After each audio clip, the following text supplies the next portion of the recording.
ಇದೆಯಲ್ಲ, ಜೀವ ತೆಗೆಯುವಂತಹ ಹಕ್ಕು ಅಧಿಕಾರ ಯಾರಿಗೂ ಇಲ್ಲ.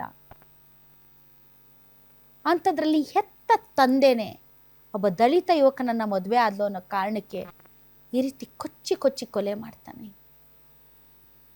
ಅಷ್ಟೇ ಅಲ್ಲ, ಆ ಮನೆಗೆ ನುಗ್ಗಿ ಆ ಮನೆಯಲ್ಲಿ ಇದ್ದವರ ಮೇಲೂ ಹಲ್ಲೆ ಮಾಡಿ, ಒಂದು ಚಿಕ್ಕ ಮಗು ಇರುತ್ತೆ, ಆ ಚಿಕ್ಕ ಮಗು ಒಂದು 5-6 ವರ್ಷದ ಮಗಳನ್ನೂ ಕೂಡ ಆಕೆಗೂ ಮೇಲೂ ಹಲ್ಲೆ ಮಾಡಿ, ನಿನ್ನನ್ನು ಯಾಕೆ ಬಿಡ್ತಾ ಇದ್ದೀವಿ ಅಂದರೆ ಎಲ್ಲರಿಗೂ ಹೇಳಬೇಕು, ಯಾವ ರೀತಿ ಬಂದ್ರು, ಯಾವ ರೀತಿ ಕೊಚ್ಕೊಂಡ್ರು ಅನ್ನೋದನ್ನ ನೀನು ಹೇಳಬೇಕು ಅಂತ. ಅದು ಗೌರವ ಮತ್ತು ಪ್ರತಿಷ್ಠೆ ಮತ್ತು ಹೆಮ್ಮೆಯ ಸಂಕೇತ.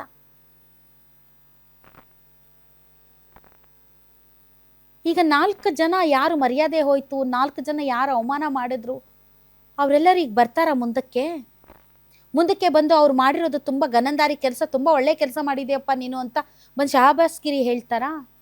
ನಿಮ್ಮ ಎದುರುಗಡೆ ಯಾರು ನಿಮ್ಮ ಮಗಳು ದಲಿತ ಯುವಕನನ್ನ ಮದುವೆ ಮಾಡ್ಕೊಂಡ್ಲು ಅಂತ ಹೀಯಾಳಿಸಿದ್ರೋ ಅವರೇ ಇವತ್ತು ಕುಂತು ಆತ ಮಾಡಿದ್ದು ತಪ್ಪು ಅಂತ ಹೇಳ್ತಾರೆ. 4 ಜನರಿಗೋಸ್ಕರ 4 ಜನರ ಮುಂದೆ ಅವಮಾನ ಆಯಿತು ಅನ್ನೋ ಕಾರಣಕ್ಕೆ ಈ ರೀತಿ ಹೆತ್ತ ಮಗಳನ್ನೇ ಕೊಂದಿದೆಯಲ್ಲಪ್ಪ ನೀನು ಪುಣ್ಯಾತ್ಮ.